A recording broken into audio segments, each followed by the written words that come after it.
and the head of the socialist wing of the Democratic Party is Congresswoman Ocasio-Cortez. She's really calling these shots. In fact, Senator Schumer is trying to ingratiate himself to the socialist wing of his party and to the Congresswoman. And I have to tell you, I don't hate anybody. I don't mean any disrespect.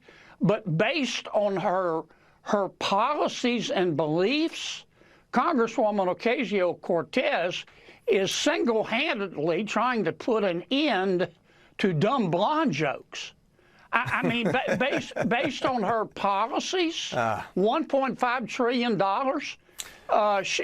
she must be bilingual. She's speaking English and stupid. There's no way we're going to go along with this, and that's why we're in a shutdown.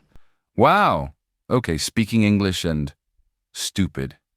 You just gotta love Senator John Kennedy. He is, as always, not holding back one bit, and you can't help but laugh. Right away you see his signature style.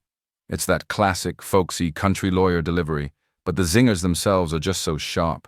And let's be clear, those lines, the dumb blonde jokes line and the English and stupid line, are absolutely hilarious. They're designed to be sound bites, and it's why he's one of the most effective communicators out there. But let's look at what he's really doing here.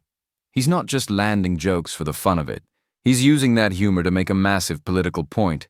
He's claiming that Congresswoman Ocasio-Cortez is the one calling the shots, and that Senator Schumer is just trying to ingratiate himself to her. This is his way of painting AOC as the true head of the Democratic Party. He's framing the entire party, and by extension this government shutdown as being controlled by its most progressive wing, the Squad. It's his way of making her the face of the opposition. That was just the interview. The full video also includes a speech he gave on the Senate floor, where he lays out the specifics of why he's making those jokes. This is seriously one of the most effective and hilarious ways to expose what's happening in DC. What do you guys think of this? I'm laughing, but let me know your initial thoughts in the comments, and stick around for the full breakdown. This is going to be good.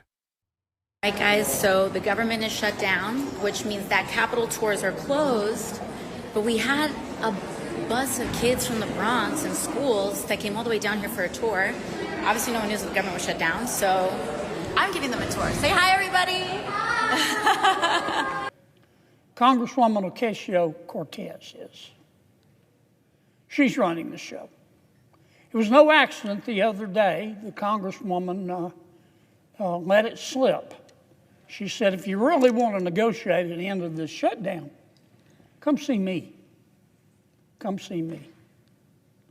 And I think any fair-minded person has to look right now and say that the two leading members, the quarterback, the two leading members of the socialist wing of the Democratic Party, the quarterback is Congresswoman Ocasio-Cortez. Now, her substitute is Senator Bernie Sanders.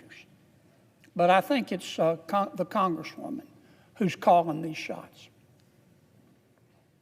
Now, Mr. President, I don't hate anybody. I've said that repeatedly, and I mean it. I like all of my colleagues. I look for grace wherever I can find it. When I say my prayers, I do, every single time. I ask God, don't let me hate, because it's hard sometimes. It's hard up here. But I do. I say, God, don't let me hate. And I certainly don't hate Congresswoman Ocasio-Cortez. I want to make that very clear. She has the right to her opinion. She has the right to try to have the socialists take over the Democratic Party. That's the American way. Ironically, I think what she's doing is anti-American, but she has the right as an American to do it, so I don't hate her. But I judge her by her policy. She has her opinion, and I have mine. And I have to judge her candidly by her policy. Here is what the socialist wing of the Democratic Party, led by Congresswoman Ocasio-Cortez, has said to the American people and to the United States Congress and the Republicans in Congress. If you Republicans don't agree to make the federal government $1.5 trillion, not $1 million, not $1 billion, $1.5 trillion bigger, we're going to shut government down. Well, of course we said no. I'm not going to vote for that. My mother didn't raise a fool. And as I've said before, if she did, it was one of my brothers. I'm never going to vote for that. Now, where do I come up with this figure of $1.5 trillion? Well, the first thing that the socialists and Congresswoman Ocasio-Cortez is asking us to do is to repeal the health care reforms in the One Big Beautiful Bill. We just passed them.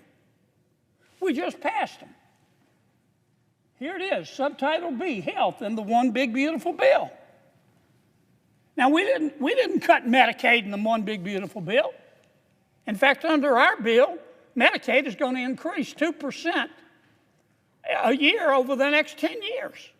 We found $3.6 million for pastry cooking classes and dance focus groups for male prostitutes in Haiti. I kid you not. I'm not making this up. That was in the budget under President Biden. We took it out.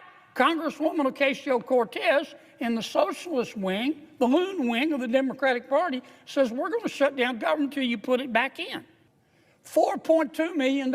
We took it out. The Congresswoman and the socialist wing of their party says we've got to put that back in for the open government. $4.2 million for lesbian, gay, bisexual, transgender, queer, and intersex people in the Western Balkans and Uganda. I could spend the rest of the afternoon here. We took all that out. It upset Congresswoman Ocasio-Cortez. It upset the socialist wing of her party. And now that wing of her party. All right, so you've just watched the full compilation, and this is where it all connects. This is where he ties the humor directly to the policy. And frankly, it's even wilder. He's essentially saying, you thought those jokes were something. Wait until you hear the policies that inspired them. So let's look at what he did on the Senate floor. He's got the visual aid, the poster, he's reading from a document, and the things he's reading are just unbelievable. You can't make this stuff up.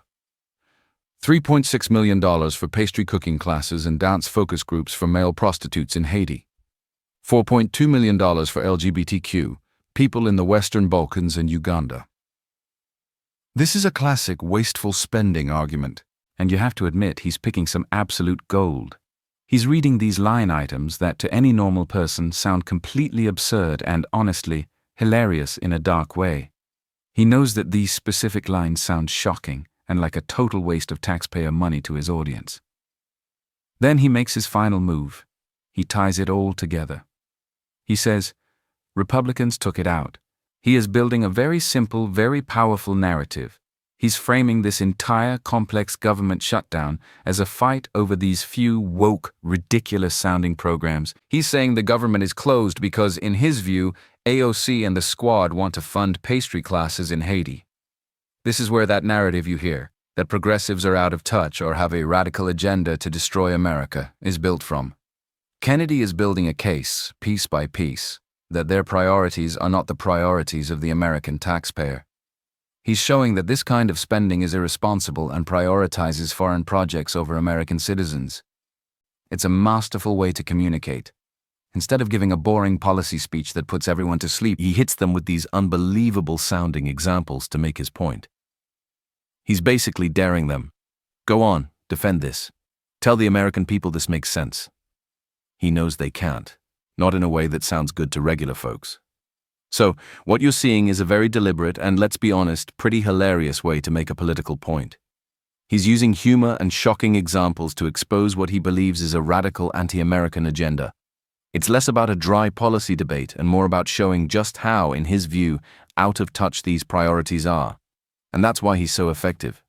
He makes you laugh, but he also makes you think, wait, are they really trying to spend our money on that? What a legend. Let me know what you think in the comments. Thanks for watching.